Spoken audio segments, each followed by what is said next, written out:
The young and the restless spoilers in the picturesque hills of Nice, France, where centuries-old castles overlook the glittering Mediterranean, secrets long buried under opulence and history are about to rise to the surface with a vengeance.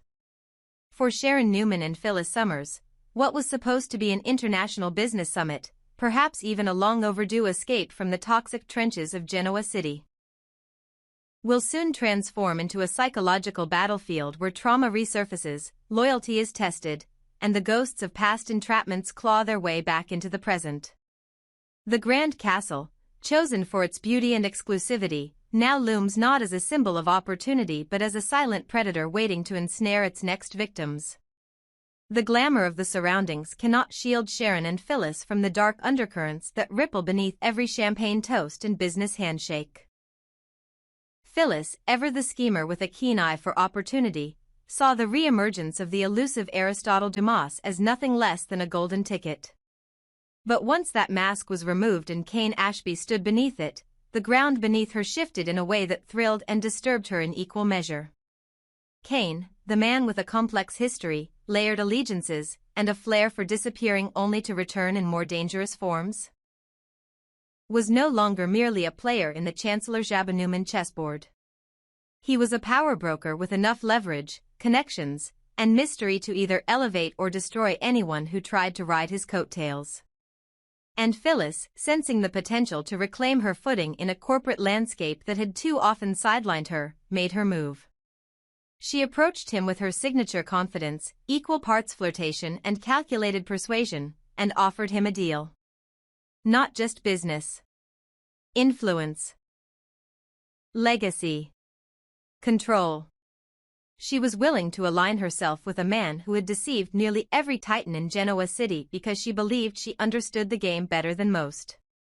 But what Phyllis underestimated wasn't Cain's charm or cunning, it was the very architecture of the setting they found themselves in. The castle was beautiful, yes. With its sprawling gardens and intricate corridors, it was a relic of old wealth, the kind of place where secrets could stay hidden for generations. But within its stone walls also lived the memory of another nightmare, a memory that had, for Phyllis, never truly faded. The maze. That cursed, winding structure on the property where Martin Laurent had once imprisoned her and Sharon together, forcing them into a psychological game that stripped them of control, sanity, and identity. Even now, years later, the faint scent of lavender hedges and wet stone could summon a visceral reaction in Phyllis. It wasn't just anxiety. It was PTSD buried beneath layers of denial and determination. And Sharon, despite her stoic exterior and training as a therapist, was not immune to the shadows cast by that shared trauma. For Sharon, the castle represented a place where she had lost herself in every way that mattered. The captivity had forced her to confront the weakest parts of herself, and though she emerged stronger, she had never wanted to revisit that chapter. But fate had other plans. Phyllis had dragged her into this business trip under the guise of empowerment and opportunity. They would both show the world that women who had been broken could rebuild empires. But what Phyllis didn't say, perhaps didn't know, was that confronting Cain again, in the very castle where they had once been treated like pawns, would not be empowering. It would be destabilizing, devastating, and potentially dangerous. Because Cain had returned not as a suitor or supplicant. He had returned as Dumas. A name now synonymous with manipulation, reinvention, and silent conquest. And while Phyllis was busy imagining mergers and shares, Sharon felt something deeper. Something colder. She didn't trust Cain. Not just because of his deception, but because of his timing. Why now? Why here? Why surround himself with the very women who knew the truth of his darkest affiliations? The answer came slowly, too slowly for Phyllis to see the danger. But Sharon began to piece it together. The castle wasn't chosen randomly. The event wasn't accidental. Cain wanted them both here, under this roof, amid these memories. He needed something from them. And whatever it was, it wouldn't be given freely. The spiral began when Phyllis stepped into the garden maze again. It was meant to be symbolic, facing her fear, reclaiming a space that had once terrorized her. But the moment her heels touched the gravel path, her breathing changed. Her spine stiffened. The manicured hedges that once seemed so pristine now looked like jaws waiting to close. She felt the walls shifting, not literally but perceptually, as if her mind was collapsing inward. Sounds became distorted. Footsteps behind her, were they real or remembered? And then the laughter. Faint. Echoing. Martin's voice, or Cain's? She couldn't tell. By the time she reached the maze's heart, she collapsed. Not physically, but emotionally. Her knees didn't buckle, but her spirit did. She screamed, but not out loud. Inside, where no one could hear her. And Sharon, watching from a terrace above, felt the pull. Without hesitation, she descended the stairs and entered the labyrinth, not as a businesswoman but as a friend, a survivor, a witness to a pain that mirrored her own. She found Phyllis near the fountain, eyes wide, hands trembling, whispering fragments of old conversations with Martin that she thought she had long forgotten. Sharon didn't speak. She simply knelt beside her, held her hand, and together, they breathed through the moment. But the damage was done. Cain, standing just beyond the exit, had seen it all. And instead of offering comfort or remorse, he simply turned away, disappearing back into the castle like a ghost content with the chaos he'd summoned. That night, the gala commenced. Guests in glittering gowns raised glasses under chandeliers made of Murano glass, oblivious to the psychological warfare unfolding beneath the surface. Sharon and Phyllis appeared poised, but their eyes were hollow. Their smiles, rehearsed. And as the night wore on, a new realization took root in both women. Cain hadn't just returned for profit. He had returned to remind them that no matter how far they had come, he still had power over their past. And perhaps, their future. The next day, Phyllis confronted him.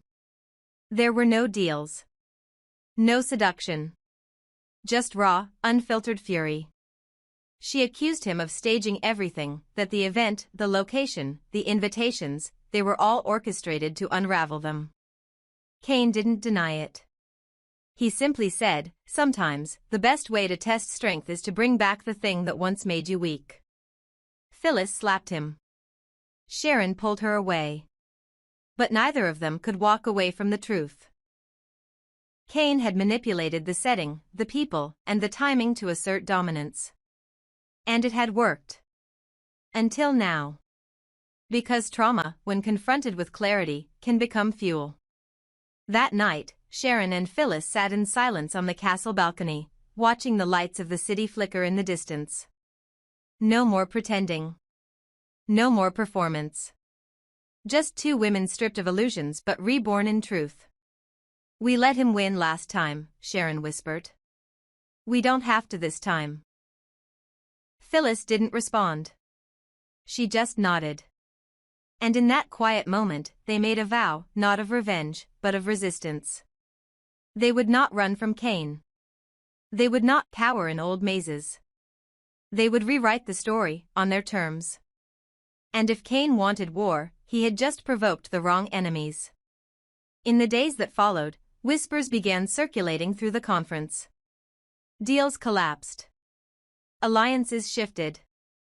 Rumors spread that Dumas, once hailed as a mysterious savior investor, was in fact a fraud with enemies on every continent. Sharon used her connections in media. Phyllis called in debts from former lovers and rivals. Slowly, they dismantled the facade Cain had built, brick by brick. It wasn't about destroying him. It was about freeing themselves.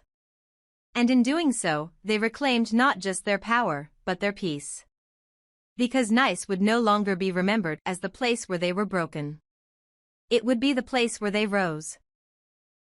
The emotional storm that had gripped Phyllis Summers in the maze was not a passing squall, it was only the beginning of a deepening spiral, a slow collapse of boundaries between the past and present, between trauma remembered and trauma relived. Though Sharon Newman had stood by her side in the garden labyrinth and helped her breathe through the suffocating panic, the echo of that shared captivity continued to throb beneath their carefully composed facades. When the gala resumed inside the chateau, Phyllis vanished for a moment. No one noticed at first. Guests were too absorbed in the clink of crystal, the soft swell of violin music, the idle gossip about corporate alliances and wealth. But Nick Newman noticed. He always did. There was a part of him, perhaps too instinctive to articulate, that could sense Phyllis unraveling long before she allowed it to surface. He found her in the east hallway, leaning against the stone wall, eyes wide and shimmering with a thin glaze of dread. He didn't speak. He simply walked toward her, arms slightly open, not to trap her but to remind her she wasn't alone. Her breath hitched when she saw him, and for a moment she melted into him, clutching his shirt like a lifeline. "I thought I was over it," she whispered. "I thought I was strong." Nick said nothing about strength. He didn't remind her of all the fires she'd walked through or the men she'd buried, emotionally or otherwise. He simply held her until the tremors in her spine faded, until her breath matched his, until the stone beneath her no longer felt like the walls of a cell. But what neither of them knew, at least not yet, was that this tremor was a prelude. A warning. Not an echo from the past, but a herald of what was coming. Because Cain Ashby, now fully cloaked in the persona of Aristotle Dumas, hadn't returned to the public eye merely to intimidate with power plays and cryptic comments. His presence in Nice wasn't about business leverage. It was about control. Observation. Extraction. And the chateau, with all its decadent trappings, was more than just a venue. It was a controlled environment. The kind of environment Cain thrived in. Cameras. Microphones. Blind spots only visible to those who had mapped every corridor, every mirror, every lock. Sharon began to suspect at first. Something in the way the staff moved, too polished, too trained. Something in the way doors seemed to shut quietly behind her, as if guided by more than just the breeze. Phyllis dismissed it as nerves at first. But then the déjà vu came. Not vague flashes, but specific recollections. The feeling of being watched. The weight of a gaze she couldn't place. The chill crawling up her spine in otherwise warm rooms. And when Sharon confided her fears to her, the dam cracked further. Together, they began searching, not recklessly, but with a quiet urgency born of intuition. What they found under the tapestry in the South Study wasn't a relic or misplaced wiring.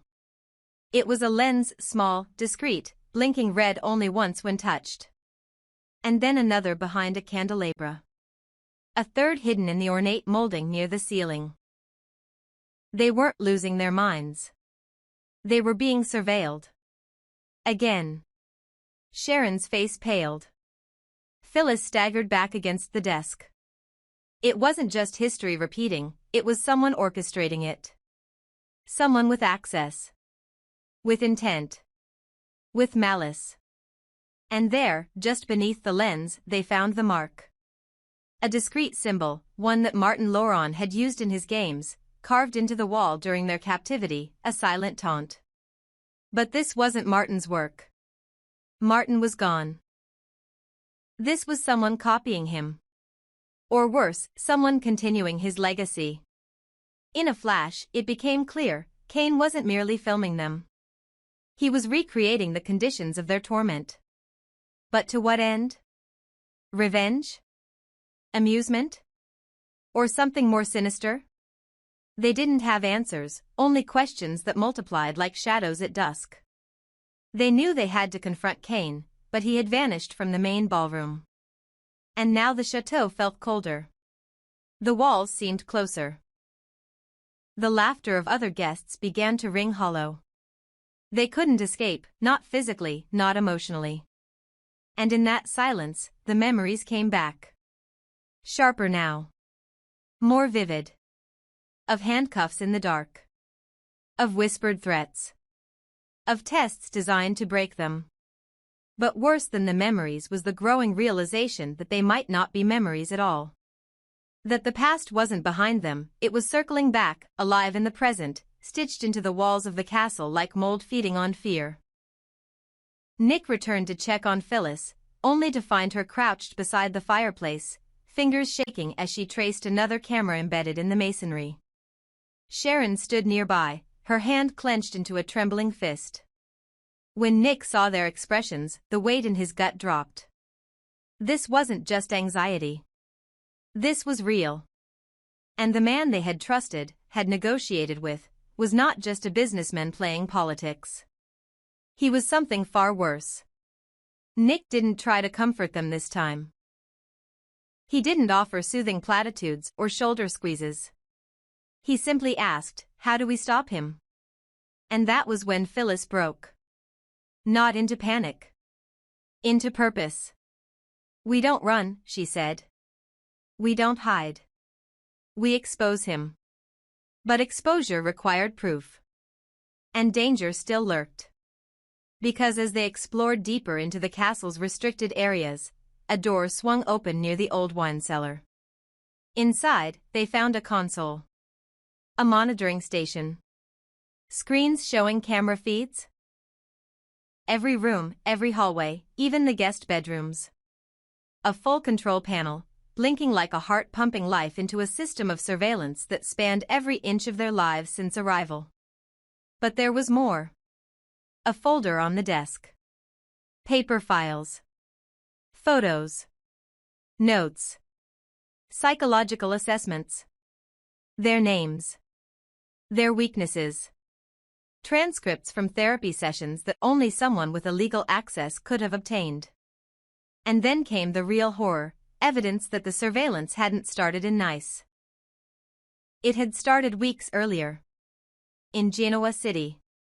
In coffee shops. In Crimson Lights. At Sharon's home. At the Grand Phoenix. All documented. Catalogued. Studied. Sharon nearly fainted. Phyllis clutched the back of the chair as if anchoring herself to reality. They weren't targets for a game. They were subjects in an experiment. And Cain was the conductor of that cruel research. Nick demanded they leave immediately. But when they tried to exit, the gates had been locked. Security was nowhere. Phones had lost signal. And then, across the speakers embedded in the walls, a voice played, distorted, deep, and familiar. "You were never meant to escape your past. Only to understand it." Phyllis screamed. Sharon collapsed. Nick began banging the console, trying to disable the system. And then the lights went out. What followed was a night unlike any other. Trapped in the castle, reliving their worst fears, Sharon and Phyllis had to navigate the maze again, but this time inside their minds. And Cain? He watched from the shadows. Not to kill. Not to hurt. But to observe what broken people do when faced with the mirror of their own unraveling. But Cain had underestimated one thing, the strength that grows when survivors link arms. And by dawn, they were no longer terrified. They were furious. They turned the cameras on him. Hijacked the broadcast. Streamed the footage to his investors. To the press. To Newman, Jabot, Chancellor Winters. The world saw what Dumas really was. A predator masquerading as a magnate. And when security forces finally arrived, he was gone. A shadow once more. But his empire? Shattered. And as for Phyllis and Sharon, they didn't leave Nice broken. They left forged in fire. Because this time, they hadn't just survived. They had fought back.